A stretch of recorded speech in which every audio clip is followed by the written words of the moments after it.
السلام علیکم۔ ایک ڈاکٹر کہتی ہے کہ میں ڈیوٹی پر معمور تھی، خودکشی کا ایمرجنسی کیس آیا۔ لڑکی کا نام آمنہ تھا۔ میں نے 8 سال کے کیریئر میں ایسی خوبصورت لڑکی پہلی بار دیکھی تھی۔ وہ بے ہوشی کی حالت میں آئی تھی۔ اس کو اٹھا کے لے آنے والے اس کے والد تھے۔ ماشاءاللہ والد بہترین پرسنالٹی کے مالک تھے، مگر بیٹی کی حالت نے ان کو بے حال کر دیا تھا۔ پتہ نہیں کیوں مجھے لڑکی اور اس کے والد پر بہت رحم آیا تھا۔ لڑکی کو آپریشن تھیٹر لے کے آیا گیا۔ آپریشن کر کے اس کو دوسرے وارڈ میں شفٹ کر دیا گیا۔ گھر والوں کو بتایا گیا کہ لڑکی کی حالت خطرے سے باہر ہے۔ یہ سن کر لڑکی کا والد قربا میں کچھ تقسیم کرنے نکل گیا۔ میں نے اس کی والدہ کو آفس میں بلایا اور پوچھا کہ آپ کی بیٹی کو کیا ہوا ہے؟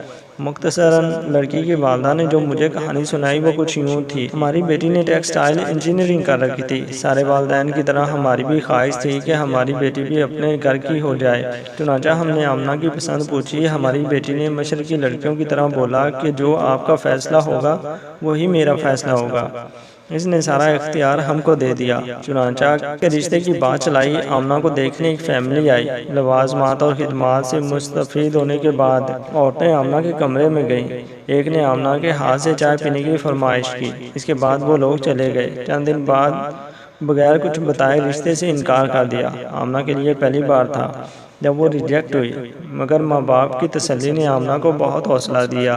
ایک بار پھر آمنہ کو دیکھنے فیملی آئی۔ چائے پینے کے بعد اجازت چاہی اور کچھ دیر بعد یہ کہہ کر انکار کر دیا لڑکی کو مہمان نوازی نہیں آتی، کیونکہ اس نے لڑکے کی ماں کو ٹیبل سے اٹھا کر چائے پیش نہیں کی بلکہ عام مہمانوں کی طرح ٹیبل پر چائے رکھ دی۔ اس انکار کے بعد آمنہ اور آمنہ کے والد بھی اندر سے ٹوٹ پھوٹ گئے۔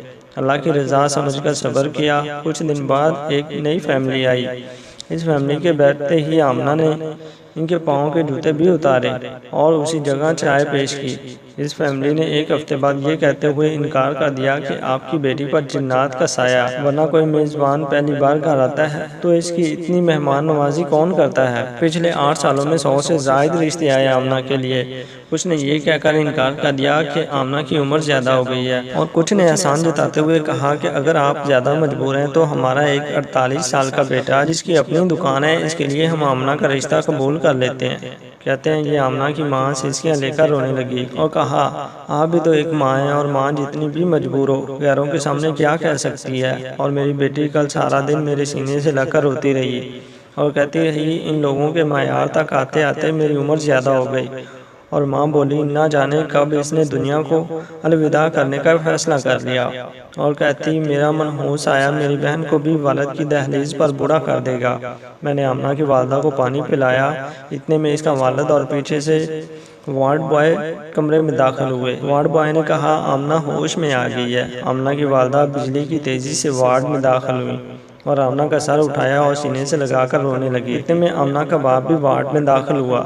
آمنہ ماں کو چھوڑ کر باپ کے گلے لگ کر رونے لگی اور کہنے لگی بابا بیٹیاں بوجھ ہوتی ہیں، بابا آپ نے مجھے کیوں بچایا؟ مجھے مرنے دیتے تاکہ میرا منحوس آیا گھر سے نکلے، اور گڑیا کی شادی ہو نہیں رہی تو وہ بھی آپ کی دہلیز پر پڑی رہے گی، اور گڑیا کی شادی نہیں ہوئی تو وہ بھی آپ کی دہلیز پر پڑی رہے گی اور بوڑھی ہو جائے گی۔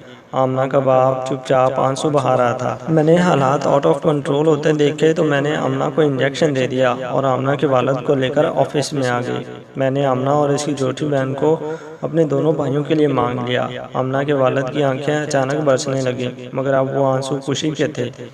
میرے دونوں بھائی بھی ڈاکٹر تھے۔ میں نے ان کو اپنا فیصلہ سنا دیا۔ وہ دونوں خوشی سے قبول کر چکے تھے۔ ویسے یہ تحریر لے کر میں نے آپ لوگوں سے یہ التجا کرنی ہے کہ ہم لوگ شادی ایک عورت سے کرتے ہیں، کسی حور سے نہیں۔ کسی کی بیٹی کو ریجیکٹ کرنے سے پہلے اس کی جگہ اپنی بیٹی کو رکھ کر سوچیں۔ ایک مرد ہونے کے ناطے یہ دعوے سے کہہ سکتا ہوں اگر عیب کے بنا پر ریجیکٹ کرنا ہو تو لڑکیوں سے 2 گنی تعداد میں لڑکے ریجیکٹ ہوں گے۔ مجھ سے دنیا میں کسی بھی فورم پر کوئی بھی بندہ بحث کر لے، میں ثابت کروں گا کہ مرد میں عیب زیادہ ہیں۔ میں ہاتھ جوڑ کر خدا اور اس کے رسول صلی اللہ علیہ وسلم کا واسطہ دے کر یہ التجا کرتا ہوں، کسی کو بلا وجہ عیب زدہ کہہ کر ریجیکٹ نہ کرو۔